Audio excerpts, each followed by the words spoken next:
Hello friends, Pankaj Bhardwaj YouTube channel में एक बार फिर आपका बहुत बहुत स्वागत है। हम बात कर रहे थे फिजिकल केमिस्ट्री की सीरीज़ की, जिसमें मैं इलेक्ट्रोकेमिस्ट्री ले रहा था।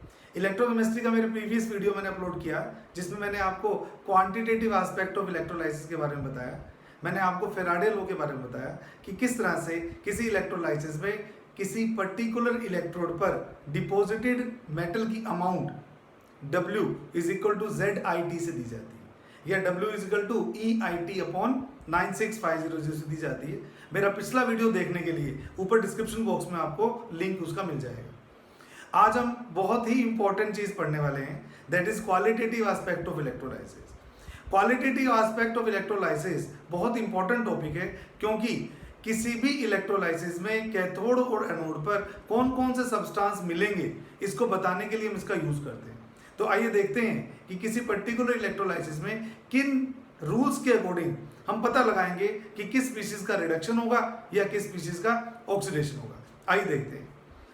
आप लोगों ने पिछले वीडियो में मोल्टन NaCl का इलेक्ट्रोलाइसिस किया था। मोल्टन NaCl में केटायन की फॉर्म में केवल एक सोडियम आयन ही था और एनायन की फॉर्म में केवल Cl नेगेटिव आयन था।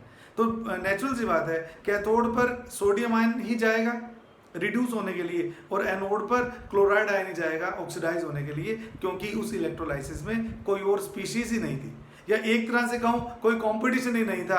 अकेला केटायन था, वो कैथोड पे जाके रिड्यूस हो गया, और अकेला एनायन था जो एनोड पे जाके ऑक्सीडाइज हो गया। पर जब हम एक्वस मीडियम में इलेक्ट्रोलाइसिस करते हैं तो वाटर भी एक कंपोनेंट की तरह बिहेव करता है, क्योंकि वाटर का ऑक्सीडेशन और वाटर का रिडक्शन दोनों पॉसिबल होता है। तो वाटर चाहे तो कैथोड पे जाकर रिड्यूस भी हो सकता है, और वाटर चाहे तो एनोड पे जाकर ऑक्सीडाइज भी हो सकता है। तो जब जब हम एक्वस सॉल्यूशंस के इलेक्ट्रोलाइसिस करते हैं सॉल्ट्स के लिए, तो वाटर भी उस पर एक कॉम्पिटेंट की तरह बिहेव करता है। आइए देखते हैं हम किस तरह से डिसाइड करेंगे कि अगर एक से ज़्यादा स्पीशीज रिड्यूसिबल हों या एक से ज़्यादा स्पीशीज ऑक्सीडाइजेबल हो, तो किस रूल के अकॉर्डिंग हम एक पर्टिकुलर स्पीशीज को रिड्यूस करते हैं और एक पर्टिकुलर स्पीशीज को ही ऑक्सीडाइज करते हैं। तो जहाँ तक इलेक्ट्रोलाइसिस के प्रोडक्ट निकालने का सवाल है, ये थ्योरी इतनी ज़्यादा सिंपल नहीं है, इसमें बहुत से फैक्टर्स हैं जो इन्वॉल्व होते हैं। तो मैंने इसको सिंपल वे में बताने के लिए 3 पॉइंट में इसको डिस्क्राइब किया है। एक को बोलते हैं डिस्चार्जिंग पोटेंशियल, एक को बोलते हैं कंसंट्रेशन ऑफ आयन, और तीसरा सबसे इंपॉर्टेंट जिसको मैं बात करूंगा ओवर वोल्टेज या ओवर पोटेंशियल के थ्रू। सबसे पहले मैं बात करता हूँ डिस्चार्जिंग पोटेंशियल की। अलग अलग स्पीशीज के रिडक्शन के और ऑक्सीडेशन के पोटेंशियल्स फिक्स होते हैं, स्टैंडर्ड पोटेंशियल। उन स्टैंडर्ड पोटेंशियल के बेस पे एक सीरीज बनाई गई है, जिस सीरीज को इलेक्ट्रोकेमिकल सीरीज कहते हैं। ये इलेक्ट्रोकेमिकल सीरीज का एक पार्ट है जो आपके सामने शो हो रहा है। ये कैटायंस के लिए मैंने सीरीज का पार्ट लिखा है, और ये मैंने एनायंस के लिए सीरीज का पार्ट लिखा है। मेरी बात आप ध्यान से सुनिएगा, ये लेक्चर आपका बेस्ट लेक्चर होने वाला है अगर आपको इलेक्ट्रोलाइसिस के बारे में थोड़ा बहुत भी डाउट है। पर मेरी बात आप बहुत ध्यान से सुनिएगा। जहां तक इस इलेक्ट्रोकेमिकल सीरीज का सवाल है, इसमें सबसे ऊपर आता है लिथियम, जिसका रिडक्शन पोटेंशियल सबसे कम होता है -3.05 वोल्ट, और इस सीरीज में सबसे नीचे आता है, मैंने बनाया नहीं हालांकि, फ्लोरीन, जिसका रिडक्शन पोटेंशियल हाईएस्ट होता है +2.87 वोल्ट। यानी कि इस सीरीज में अगर मैं ऊपर से नीचे जाऊंगा तो स्पीशीज के रिड्यूस होने की टेंडेंसी बढ़ती जाएगी, या यूं कहूं ऑक्सीडाइज होने की टेंडेंसी घटती जाएगी। जिस स्पीशीज का जो कोरस्पॉन्डिंग पोटेंशियल ज़्यादा होता है, उसकी वही टेंडेंसी ज़्यादा होती है। अगर लिथियम +1 से लिथियम में जाने का पोटेंशियल माइनस में है, यानी कि लिथियम +1 नहीं चाहेगा कि मैं लिथियम में कन्वर्ट हूँ। जैसे जैसे ऊपर से नीचे आ रहा हूँ, आप देख रहे हैं ये वैल्यूज नेगेटिव से कम नेगेटिव होती जा रही है। और मैंने जहाँ तक ये सीरीज ली है, ये नीचे आपको दिख नहीं रहा होगा, यहाँ हाइड्रोजन है जिसका स्टैंडर्ड रिडक्शन पोटेंशियल 0 वोल्ट होता है। यानी कि अगर मैं यहाँ से लेकर यहाँ तक जाता हूँ तो स्पीशीज के रिड्यूस होने की टेंडेंसी बढ़ती जा रही है, या उल्टी स्पीशीज के ऑक्सीडाइज होने की टेंडेंसी क्या हो रही है, घटती जा रही है। इसी तरह से अगर मैं एनायंस की बात करता हूं, तो एनायंस के जो पोटेंशियल दिए गए हैं, ये ऑक्सीडेशन पोटेंशियल दिए गए हैं। यानी कि इन एनायंस को अगर ऑक्सीडाइज करेंगे तो कितनी वोल्टेज की इन्वॉल्वमेंट होगी, आइए देखते हैं। अगर मैं बात करता हूं फ्लोराइड आयन को ऑक्सीडाइज करने की, तो यहां पर -2.87, यानी कि फ्लोराइड आयन ऑक्सीडाइज होना नहीं चाहता। तो अलग अलग स्पीशीज के ऑक्सीडेशन पोटेंशियल भी यहाँ गिवन है। आप देख पा रहे हैं ऊपर से नीचे जाने पर ये जो ऑक्सीडेशन पोटेंशियल है, इनकी वैल्यू कम नेगेटिव होती जा रही है। कम नेगेटिव का मतलब इनका ऑक्सीडेशन थोड़ा सा ज्यादा स्पॉन्टेनियस होता जा रहा है। मैं दोबारा बता दूं, लिथियम से लेकर हाइड्रोजन तक जाने पर SRP स्टैंडर्ड रिडक्शन पोटेंशियल की वैल्यूज बढ़ रही हैं, यानी कि इन स्पीशीज के रिड्यूस होने की टेंडेंसी बढ़ रही है। और अगर मैं एनाइंस की बात करूं तो मैं इन 4-5 स्पीशीज के अकॉर्डिंग बता सकता हूं कि ऊपर से नीचे जाने पर ऑक्सीडेशन पोटेंशियल की वैल्यू बढ़ रही है, यानी कि इन स्पीशीज के ऑक्सीडाइज होने की टेंडेंसी भी बढ़ रही है। क्लियर एकदम। ऊपर से नीचे आने पर कैटायंस के रिड्यूस होने की टेंडेंसी बढ़ रही है, और यहाँ नेगेटिव आयंस में भी ऊपर से नीचे जाने पर एनायंस की ऑक्सीडाइज होने की टेंडेंसी बढ़ रही है। यानी कि अगर मैं आपसे ये पूछूं कि Na में और Mg में ज्यादा अच्छा रिड्यूस कौन होना चाहेगा, Mg चाहेगा। अगर मैं आपसे पूछूं जिंक में और Fe में ज्यादा रिड्यूस कौन होना चाहेगा, Fe चाहेगा। इस तरह से बिल्कुल ऐसे ही सीरीज की बात करूं, अगर मैं आपसे पूछूं कि क्लोराइड आयन और ब्रोमाइड आयन है, दोनों कंपटीशन में, तो जल्दी ऑक्सीडेशन किसका होगा, जो जितना नीचे है, यानी कि ब्रोमाइड का ऑक्सीडेशन क्लोराइड के कंपैरेटिवली ज्यादा प्रेफरेंस के साथ होगा। तो ये बेसिक बात थी इलेक्ट्रोकेमिकल सीरीज की जो मैंने बताई। ये सीरीज कैसे आई, किस तरह से इसको फॉर्म करते हैं, इसके बारे में मैं नेक्स्ट वीडियो में या उससे अगले वीडियो में आपको बताऊंगा। पर मेरा यहाँ कंसर्न है कि अगर आपको कोई इलेक्ट्रोलाइसिस दिया गया हो जिसमें एक से ज्यादा ऑक्सीडाइजेबल या रिड्यूसिबल स्पीशीज दी हुई है, हम किन बेसिस पर ये तय करेंगे कि इन 2-3 स्पीशीज में से कौन है जो रिड्यूस होगा प्रेफरेंस के साथ में, और इन 2-3 स्पीशीज में से कौन सी स्पीशीज है जो प्रेफरेंस के साथ में क्या होगी, ऑक्सीडाइज होगी। तो डिस्चार्ज पोटेंशियल का जहां तक सवाल है, डिस्चार्ज पोटेंशियल का मतलब क्या होता है कि किसी भी स्पीशीज को कैथोड पर या एनोड पर डिस्चार्ज करने के लिए कितने पोटेंशियल की रिक्वायरमेंट होती है, उसको हम बोलते हैं डिस्चार्ज पोटेंशियल। मैं वापस बोल रहा हूं, the minimum potential require to discharge a species at a particular electrode is called as discharge potential. Obviously, the species having less value of discharge potential will discharge at a particular electrode preferentially. दोबारा सुनिए, जिस species का discharge potential कम होगा, यानी कि कम voltage लगाने पर ही वो डिस्चार्ज हो जाएगी, और एक दूसरी स्पीशीज है जिसका डिस्चार्ज पोटेंशियल ज्यादा है, तो यानी कि ज्यादा पोटेंशियल लगाना पड़ेगा उसको डिस्चार्ज करने के लिए। हम कोई भी काम खर्चे वाला नहीं करते बच्चों। खर्चे का मतलब कम वोल्टेज से अगर कोई काम हो रहा है तो हम ज्यादा वोल्टेज वाला आयन को रिजेक्ट कर देते हैं। और डिस्चार्ज पोटेंशियल होते क्या हैं, यही होते हैं बेटे। बस ये जो साइन आप उल्टा करके पढ़ा करो। बहुत इंपॉर्टेंट बात बता दी मैंने सिंपल सी लाइंस में। अगर कोई मुझे बोलेगा कि लिथियम आयन का रिडक्शन पोटेंशियल कितना है, मैं बोलूंगा -3.05 वोल्ट। और अगर मैं कहूंगा लिथियम आयन का कैथोड पर डिस्चार्ज पोटेंशियल कितना है, मैं कहूंगा +3.05 वोल्ट। यानी कि जिस स्पीशीज का डिस्चार्ज पोटेंशियल जितना ज्यादा होता जाएगा, उस स्पीशीज को डिस्चार्ज करने के लिए मुझे उतनी ज्यादा वोल्टेज अप्लाई करनी पड़ेगी, उतनी ज्यादा वोल्टेज लगानी पड़ेगी। और हमने बोला हम कोई भी काम खर्चे वाला नहीं करते, तो क्या मैं ठीक कह रहा हूं, ध्यान से सुनिएगा कि लिथियम आयन को डिस्चार्ज करने में वोल्टेज कितनी लगानी पड़ेगी, 3.05 वोल्ट। और ऊपर से नीचे जब जाऊंगा मैं, हाइड्रोजन आयन को डिस्चार्ज करने में कितनी वोल्टेज लगानी पड़ेगी, बिल्कुल भी नहीं लगानी पड़ेगी, क्योंकि इसकी वैल्यू है 0 वोल्ट। अब बताओ, एक तरफ है लिथियम आयन खड़ा हुआ, एक तरफ है H+ आयन खड़ा हुआ, किसको बुलाओगे आप डिस्चार्ज करने के लिए? नेचुरल सी बात है, H+ का डिस्चार्ज प्रेफरेंस के साथ होगा, किसकी तुलना में, लिथियम की तुलना में। यानी कि इस सीरीज में जो स्पीशीज जितनी ऊपर आती है उसका डिस्चार्ज पोटेंशियल उतना ही ज्यादा पॉजिटिव है, और मेरे को डिस्चार्ज पोटेंशियल कौन सा कम खर्चे का चाहिए, कम पॉजिटिव चाहिए। यानी कि कैथोड पर कैटायन के डिस्चार्ज होने की टेंडेंसी ऊपर से नीचे आने पर बढ़ रही है। कैथोड पर कैटायन के डिस्चार्ज होने की टेंडेंसी ऊपर से नीचे आने पर बढ़ रही है। अगर कंपटीशन होगा लिथियम और पोटेशियम में, तो पोटेशियम होगा, लिथियम नहीं होगा। अगर कंपटीशन होगा पोटेशियम और कैल्शियम में, तो कैल्शियम होगा, पोटेशियम नहीं होगा। यानी कि जितना जितना इस सीरीज में नीचे जाऊंगा, उस स्पीशीज का डिस्चार्ज पोटेंशियल उतना ही ज्यादा होगा। तो कोई मेरे से पूछेगा कि डिस्चार्ज पोटेंशियल लिथियम का कितना है, कोई मेरे से पूछेगा डिस्चार्ज पोटेंशियल लिथियम आयन का कितना है, मैं बोलूंगा बेटे +3.05 वोल्ट।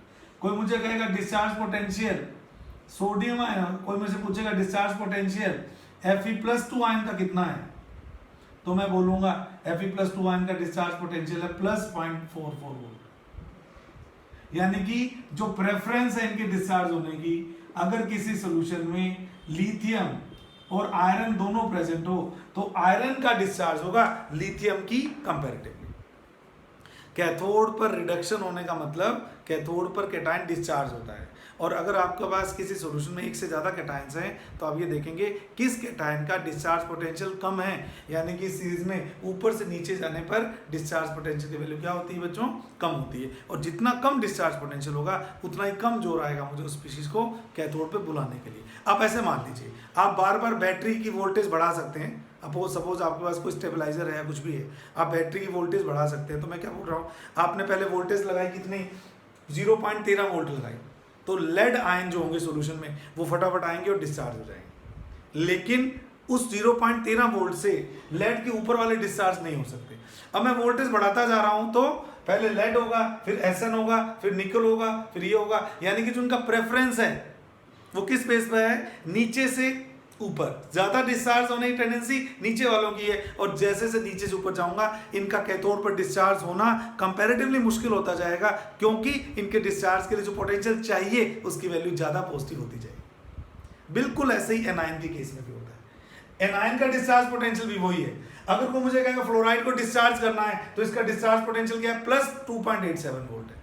तो फ्लोराइड आयन को एनोड पर डिस्चार्ज करने के लिए जो वोल्टेज चाहिए वो 2.87 वोल्ट चाहिए, और इसके उलट हाइड्रोक्साइड आयन को एनोड पर डिस्चार्ज होने के लिए जो वोल्टेज चाहिए वो केवल प्लस 0.4 वोल्टेज चाहिए। तो यहां भी वही है, OH नेगेटिव आयन का डिस्चार्ज एनोड पर F नेगेटिव की तुलना में क्या होगा, प्रेफरेंस के साथ होगा। तो इन सीरीज में अगर मैं ऊपर से नीचे आता हूं तो कैथोड पर कैटायन का डिस्चार्जिंग टेंडेंसी भी बढ़ रही है, और नेगेटिव आयन में भी अगर मैं ऊपर से नीचे आता हूं तो एनोड पर डिस्चार्जिंग कैपेसिटी या डिस्चार्जिंग टेंडेंसी क्या हो रही है, बढ़ रही है। ये तो बात होगी डिस्चार्ज पोटेंशियल। अब मैं बात करने वाला हूं सेकंड बहुत इंपॉर्टेंट, कंसंट्रेशन।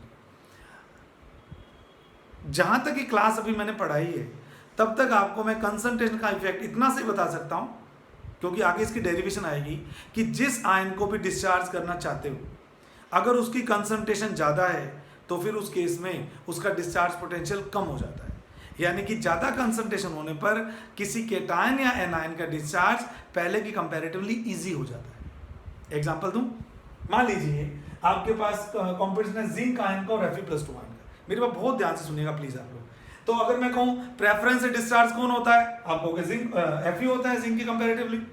पर अगर सॉल्यूशन में जिंक+2 की कंसंट्रेशन एक पर्टिकुलर वैल्यू से बढ़ जाएगी तो फिर इसके डिस्चार्ज होने की टेंडेंसी इसके कंपैरेटिवली ज्यादा हो सकती है। मैं अभी कोई रिजल्ट नहीं दे रहा क्योंकि मुझे कंसंट्रेशन दे नहीं रखी, बस इतनी सी बात याद रखना, जिस स्पीशीज को डिस्चार्ज करना चाहते हो अगर उसकी कंसंट्रेशन बढ़ती जाएगी तो उसका डिस्चार्ज होना पहले की तुलना में ज्यादा इजी होता जाएगा। बस अभी तक इतनी सी बात आप याद कर लीजिए कि कंसंट्रेशन बढ़ने से आयंस के डिस्चार्ज होने की टेंडेंसी बढ़ जाती है। कई बार वो अपने प्रेफरेंस रूल को ब्रेक करके भी डिस्चार्ज हो जाते हैं। रूल का मतलब कि वैसे तो हम कहते हैं Fe+2 डिस्चार्ज होना चाहिए, पर अगर जिंक+2 की कंसंट्रेशन बहुत ज्यादा है तो जिंक भी Fe की कंपैरेटिवली पहले डिस्चार्ज हो सकता है। ये बात भी अपने आप दिमाग में रखिएगा। और तीसरी बात मैं बोलने वाला हूं, इसको बोलते हैं ओवर वोल्टेज या ओवर पोटेंशियल। ये थर्मोडायनेमिक से समझ में आता है बच्चों। थर्मोडायनेमिक और काइनेटिक्स दो अलग अलग ब्रांचेस होती हैं। थर्मोडायनेमिक एक तरह से थ्योरेटिकल रिजल्ट देने के लिए होती है, जैसे डेल्टा जी की वैल्यू किसी प्रोसेस की, मान लो थर्मोडायनेमिक कहती है किसी प्रोसेस का डेल्टा जी नेगेटिव है तो हम कहते हैं प्रोसेस क्या होगा, स्पॉन्टेनियस होगा, यानी कि हमें पता है कि प्रोसेस हो जाएगा इस कंडीशन में। पर किस स्पीड से होगा इसके बारे में थर्मोडायनेमिक साइलेंट है। अगर आपने थर्मोडायनेमिक्स थोड़ी सी डिटेल में पढ़ी है, आप थर्मोडायनेमिक्स के अगर ड्रॉबैक्स पढ़ो, लिमिटेशंस पढ़ो, तो जरूर आपको ये लिमिटेशन मिलेगी कि थर्मोडायनेमिक्स से ये तो पता लग जाता है कि कोई प्रोसेस कितना फास्ट है, कोई प्रोसेस होगा या नहीं होगा, लेकिन ये नहीं पता लगता कि अगर कोई प्रोसेस होगा तो किस स्पीड से होगा। इसके बारे में जो डेटा अवेलेबल करवाती है वो है केमिकल काइनेटिक्स। केमिकल काइनेटिक्स वो ब्रांच है जो प्रैक्टिकल कंडीशन में कोई रिएक्शन कितनी फास्ट होगी कि कितनी स्लो होगी उसके बारे में डेटा देता है। तो जब भी थर्मोडायनेमिक और काइनेटिक्स की लड़ाई होती है तो काइनेटिक्स जीत जाती है फिर, क्योंकि थर्मोडायनेमिक तो रूल बुक के हिसाब से चलती है और जो काइनेटिक्स है वो एक्सपेरिमेंटल कंडीशन के बेस पर रिजल्ट बताती है। तो इसी का एक आउटकम निकलता है, दैट इज ओवर वोल्टेज या ओवर पोटेंशियल।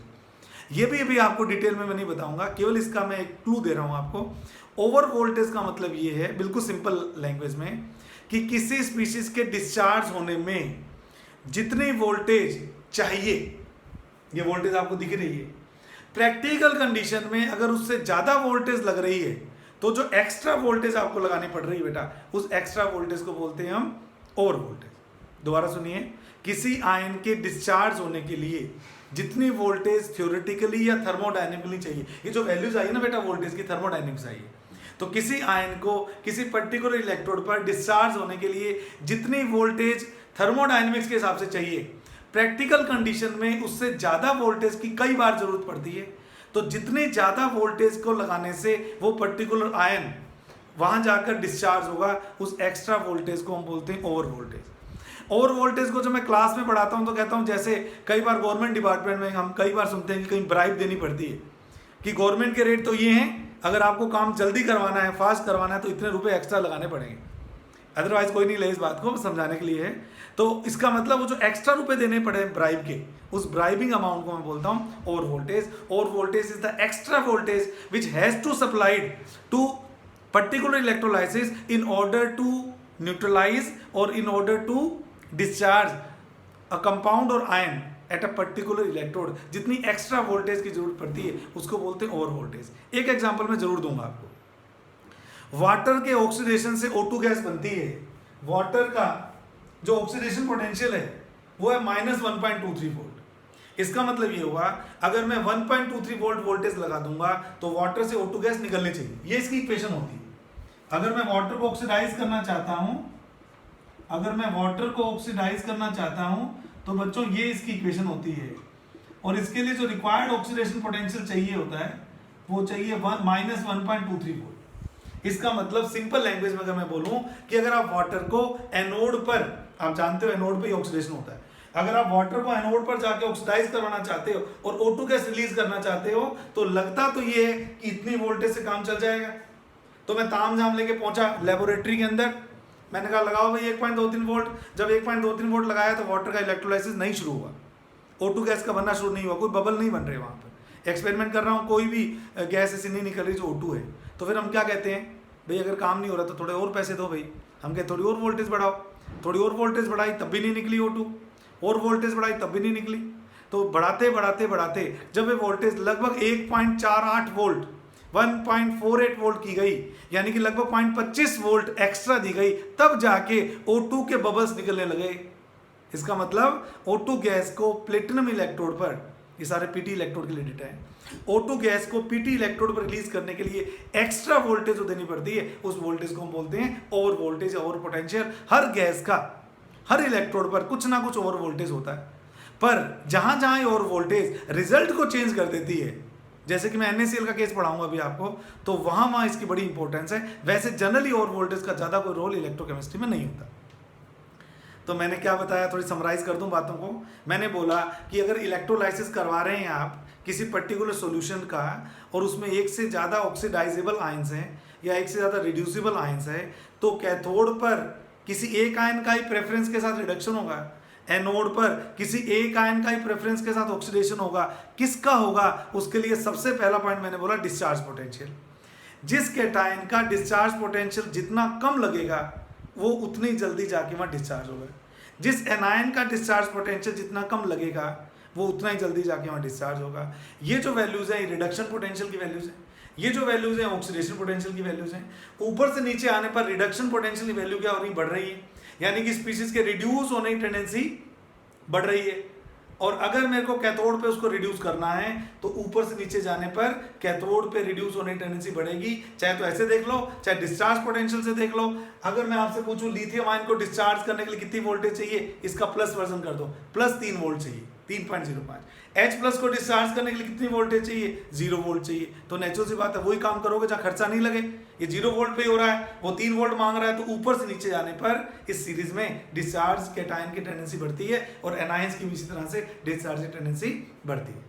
तो इन 3 पॉइंट के बेस पर आइए कुछ इंपॉर्टेंट इलेक्ट्रोलाइसिस मैं आपसे शेयर करना चाहता हूँ। आप जल्दी से इसका स्क्रीनशॉट ले लीजिए ताकि वैल्यूज आपके पास रहेंगी, तो जो मैं एक्सप्लेन करूंगा तो आपको डेटा आपके पास पर रहेगा। जल्दी से इसका स्क्रीनशॉट ले लीजिए। चलिए अब मैं बात कर रहा हूं एक एक करके अलग अलग टाइप के इलेक्ट्रोलाइसिस की, जिसमें सबसे पहले मैं उठा रहा हूं electrolysis of dilute NaCl solution. Electrolysis of dilute NaCl solution सबसे पहले मैं उठा रहा हूं electrolysis of dilute NaCl solution. ये चैप्टर बहुत इंटरेस्टिंग है, अगर आप इसके सारे वीडियो लाइन से जो मैं अपलोड करूंगा आप देखते रहेंगे, इलेक्ट्रोकेमिस्ट्री में दिक्कत बिल्कुल नहीं आने दूंगा आपकी। तो सबसे पहला केस कर रहा हूं, इलेक्ट्रोलाइसिस ऑफ डाइल्यूट लिख लो या वेरी डाइल्यूट लिख लो, डाइल्यूट NaCl सॉल्यूशन। मैं ये भी क्लियर कर दूं, ये जितने भी मैं आपको इलेक्ट्रोलाइसिस पढ़ा रहा हूं वो सब इलेक्ट्रोलाइसिस में आपको पढ़ा रहा हूं किस पर, ये मैं पढ़ा रहा हूं आपको इनर्ट इलेक्ट्रोड पर। ये सब इलेक्ट्रोलाइसिस में आपको पढ़ा रहा हूं इनर्ट इलेक्ट्रोड पर। Inert electrode is that electrode which do not participate in electrolysis reaction. Electrode, ये जितने भी मैं आपको अभी शुरुआत में पढ़ा रहा हूं वो किस पे पढ़ा रहा हूं, इनर्ट इलेक्ट्रोड पर। इनर्ट इलेक्ट्रोड दो हैं हमारे कोर्स में, एक तो प्लेटिनम इलेक्ट्रोड को इनर्ट इलेक्ट्रोड बोलते हैं, एक ग्रेफाइट इलेक्ट्रोड को इनर्ट इलेक्ट्रोड बोलते हैं। तो कभी भी क्वेश्चन में इनर्ट इलेक्ट्रोड आ जाए आप समझ जाना पीटी या ग्रेफाइट का इलेक्ट्रोड आपने यूज किया। तो चलिए, इनर्ट इलेक्ट्रोड पर अगर मेरे को NaCl के डाइल्यूट सॉल्यूशन का इलेक्ट्रोलाइसिस करवाना है तो आप ये स्टेप सीख लीजिए कि कितने स्टेप में मैं इसको करवाऊंगा, और ये सारा प्रोसीजर हम हर एग्जाम्पल के लिए करेंगे। जनरली बुक्स के अंदर कोई किसी में 4, किसी में 5, किसी में 6 इलेक्ट्रोलाइसिस दिए हुए हैं, मैं मोर देन 15 इलेक्ट्रोलाइसिस आपको करवाने वाला हूं। तो ये वीडियो बहुत इंटरेस्टिंग होने वाला है। चैनल को सब्सक्राइब कर लीजिए, चैनल को लाइक कर लीजिए, और वीडियो जब आपका अपलोड मिल जाएगा आपको तो प्लीज़ आप उसको शेयर कीजिएगा।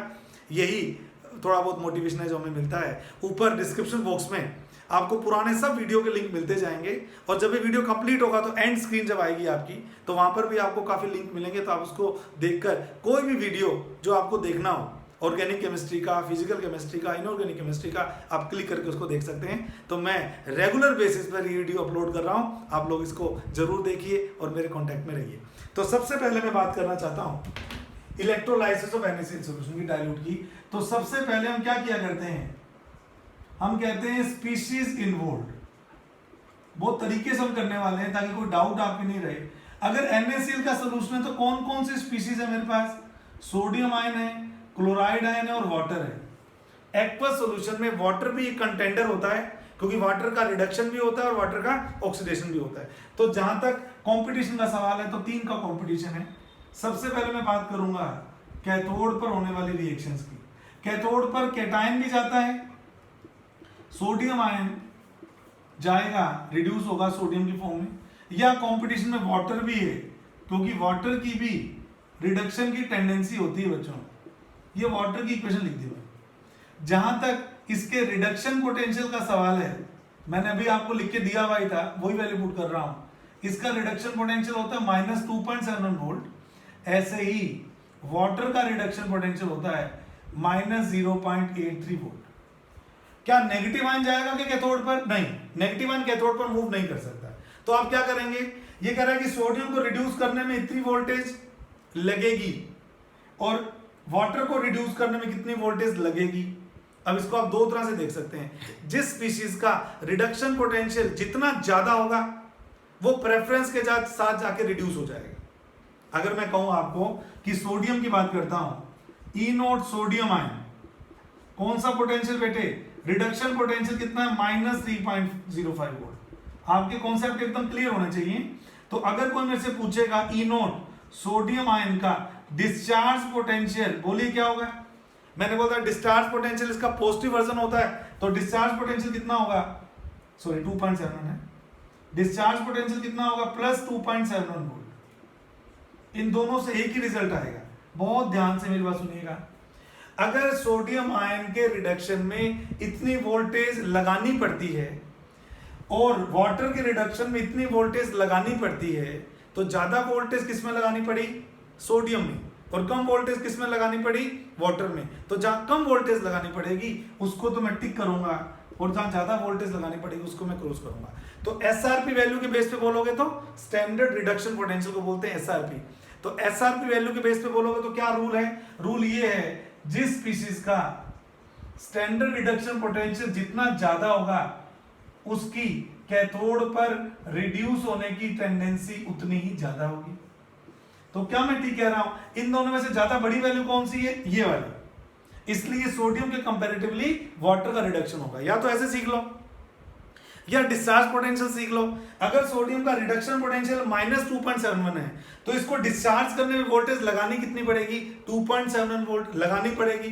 तो अगर सोडियम के लिए 2.71 लगानी पड़ रही है और वाटर के लिए 0.83 लगानी पड़ रही है, आंसर आप खुद ही सोच लो क्या किसका होगा? वाटर का रिडक्शन होगा, सोडियम का नहीं होगा। तो चाहे आप इस बेस पे कर लिया करो चाहे डिस्चार्ज पोटेंशियल बेस पे कर लिया करो, एक ही बात है। तो मैं क्या बोलता हूं कि जिस स्पीशीज का स्टैंडर्ड रिडक्शन पोटेंशियल जितना ज्यादा होगा वो प्रेफरेंस के साथ डिस्चार्ज होगा, या जिस स्पीशीज का डिस्चार्ज पोटेंशियल जितना कम होगा वो भी प्रेफरेंस के साथ कैथोड पे जाकर रिड्यूस होगा। दोनों का एक ही मतलब है, कोई दिक्कत नहीं। अब अगर मैं बात करूं एनोड रिएक्शन की, तो मैंने बोला सबसे पहले आप क्या करा करोगे? स्पीशीज इन्वॉल्व किया करोगे, फिर आप करा करोगे कैथोड पर होने वाली रिएक्शन, फिर आप करा करोगे एनोड पे होने वाली रिएक्शन। आइए एनोड के कॉम्पिटिटर्स देखते हैं। एनोड का कॉम्पिटिटर एक तो क्लोरीन है, क्लोराइड से क्लोरीन बनता है, इसका ऑक्सीडेशन हो रहा है तो ऑक्सीजन पोटेंशियल देखा जाता है, आप उस टेबल में देख लीजिएगा। इसका ऑक्सीजन पोटेंशियल है -1.36 वोल्ट, और वाटर का ऑक्सीडेशन होता है O2 में, 4H पॉजिटिव में और 4 इलेक्ट्रॉन्स में, और इसका जो ऑक्सीडेशन पोटेंशियल होता है वो होता है -1.23 वोल्ट, -1.23 वोल्ट। अब मैंने कहा जिसका ऑक्सीडेशन रिडक्शन पोटेंशियल ज्यादा हो उसका तो होगा रिडक्शन, वही बात यहां बोल रहा हूं, जिसका ऑक्सीडेशन पोटेंशियल ज्यादा होगा, स्टैंडर्ड ऑक्सीडेशन पोटेंशियल जितना ज्यादा होगा उसी का ऑक्सीडेशन होगा किस पर? एनोड पर। तो आप बार बार डिस्चार्ज पोटेंशियल चाहे मत सुनो, आप एक ही बार सुनो, कंफ्यूज नहीं होना। तो यहां पर कौन सी स्पीशीज जीतेगी? जिसका एसआरपी ज्यादा होगा। और यहां कौन सी स्पीशीज जीतेगी? जिसका एसओपी ज्यादा होगा। इन दोनों में से ज्यादा बड़ी वैल्यू कौन सी है? ये वैल्यू, ये नहीं है। तो वाटर का पहले हो जाएगा किसके कंपैरेटिवली? क्लोराइड की कंपैरेटिवली। तो जिनका आपने टिक लगाया है, जिन को, उन दोनों इक्वेशंस को जोड़ के आपको इलेक्ट्रोलाइसिस की नेट इक्वेशन बनानी होती है, और इस तरह से बनानी होती है कि दोनों साइड के इलेक्ट्रॉन कैंसिल होने जरूरी है। जैसे मान लीजिए मैं इस इक्वेशन में इसको ऐड करता हूं, अगर मैं इस इक्वेशन में इसको ऐड करता हूं तो ये 4 इलेक्ट्रॉन के लिए, 2 इलेक्ट्रॉन के लिए, तो बस मैं इतना सा कह रहा हूं कि इस इक्वेशन को किससे मल्टीप्लाई करेंगे? 2 से मल्टीप्लाई करेंगे, और फिर इसको मैं जोड़ दूंगा। जब मैं इसको जोड़ूंगा तो क्या होगा? देखिए 4 water and 2 water, 6 water, 2H2, 4OH negative क्योंकि 2 से मल्टीप्लाई कर दिया है, O2 प्लस 4H पॉजिटिव। अब 4OH नेगेटिव और 4OH पॉजिटिव होने के कारण मैं बोलूंगा इसकी जो फाइनल नेचर है, 5वां पॉइंट पूछता है ये प्रोडक्ट ऑफ इलेक्ट्रोलाइसिस। 5वां पॉइंट क्या करना है आपको? Product of electrolysis. तो ये दोनों में बताने होते हैं कि कैथोड पे कौन बनेगा और एनोड पे कौन बनेगा। ये बिल्कुल तसल्ली से अपने को करना है। कैथोड पे आप कहोगे क्या हुआ? H2 गैस रिलीज हुई, H2 गैस रिलीज हुई, एरो ऊपर की तरफ। और एनोड पे पूछ रहा है क्या हुआ? तो एनोड पर कौन सी गैस रिलीज हुई बेटे? O2 गैस रिलीज हुई। तो ये होते हैं प्रोडक्ट ऑफ इलेक्ट्रोलाइसिस, सबसे इंपॉर्टेंट ये होते हैं। और लास्ट पॉइंट, मेरे पास जगह नहीं है, मैं यहां लिख रहा हूं, 6वां पॉइंट। लास्ट पॉइंट पूछता है nature of solution after electrolysis. तो नेचर ऑफ सॉल्यूशन बताने के लिए अगर नेट रिएक्शन में H प्लस आ रहे हो तो मैं एसिडिक सॉल्यूशन बोल दूंगा, और OH नेगेटिव आ रहे होंगे तो मैं बेसिक सॉल्यूशन बोल दूंगा। यहां तो जितने H आ रहे हैं उतने OH आ रहे हैं, यानी कि ये जो सॉल्यूशन की नेट टेंडेंसी आएगी वो कैसी आएगी? न्यूट्रल आएगी। यानी कि जब भी मैं डाइल्यूट NaCl का करता हूं इलेक्ट्रोलाइसिस तो मेरे जो प्रोडक्ट बनते हैं वो कैथोड पर तो आती है H2 गैस, और एनोड पर कौन सी यूज होती है? बनती है O2 गैस बनती है। और नेचर ऑफ सॉल्यूशन कैसा होता है? न्यूट्रल। कितनी इंटरेस्टिंग बात है। करने तो चला था NaCl का मैं, लेकिन ना तो सोडियम का हुआ ना क्लोराइड का हुआ, क्योंकि सोडियम की बाजी भी कौन मार के ले गया? वाटर। और क्लोराइड की बाजी भी कौन मार के ले गया? वाटर। तो हम करने तो चले थे NaCl का, लेकिन NaCl का होगा जरूरी नहीं है बच्चों। तो कई बच्चों को डाउट हो जाता है कि सर हम कर तो NaCl कर रहे हैं, तो ना तो सोडियम आ रहा ना क्लोराइड आया। अब मेरे हाथ में नहीं है ये, मैं रूल बुक के हिसाब से चलूंगा किसका रिडक्शन होगा और किसका ऑक्सीडेशन होगा। एक और छोटी सी बात, कई बच्चों का डाउट होता है ओवर वोल्टेज। तो ओवर वोल्टेज जो फिनोमेना लगता है, ध्यान से सुनना, वो हमेशा कंसंट्रेटेड सॉल्यूशन में लगता है, डाइल्यूट सॉल्यूशन में उसका कोई ज्यादा इफेक्ट नहीं होता, इसलिए मैं ओवर वोल्टेज की बात नहीं कर रहा। तो फर्स्ट इलेक्ट्रोलाइसिस में मैंने आपको बोला सबसे पहले क्या करोगे? स्पीशीज इन्वॉल्व करोगे, फिर कैथोड पे होने वाली रिएक्शन, एनोड पे होने वाली रिएक्शन, प्रोडक्ट क्या बने और लास्ट में नेचर ऑफ सॉल्यूशन क्या हुई, इस बेस पर हम इसको सीख सकते हैं। एक और इलेक्ट्रोलाइसिस की बात करेंगे, that is electrolysis of aqueous copper sulphate solution. Electrolysis of aqueous copper sulphate solution, ये भी बहुत इंपॉर्टेंट है। Electrolysis of aqueous copper sulphate solution, फिर मैं इसके कुछ क्वेश्चंस की बात करूंगा आपसे। आइए, तो अगर मैं electrolysis of copper sulphate solution की बात करता हूं तो सबसे पहले मैं बात करूंगा बेटे स्पीशीज इन्वॉल्व। सबसे पहले मैं बात करता हूं स्पीशीज इन्वॉल्व की। तो एक्वस कॉपर सल्फेट में कॉपर आयंस भी हैं, सल्फेट आयंस भी हैं और वाटर भी। अब एक एक करके मैं इसको इंटरप्रेट करने वाला हूं, मेरे साथ साथ बोलिए आप। Second, cathode reaction. Cathode reaction में एक तो जाएगा कॉपर, कैटायन जाता है हमेशा रिड्यूस होने के लिए कॉपर, और इसका जो ई नोट रिडक्शन पोटेंशियल या स्टैंडर्ड रिडक्शन पोटेंशियल है वो प्लस 0.34 वोल्ट है। और दूसरा कंपोनेंट कौन है, वाटर है।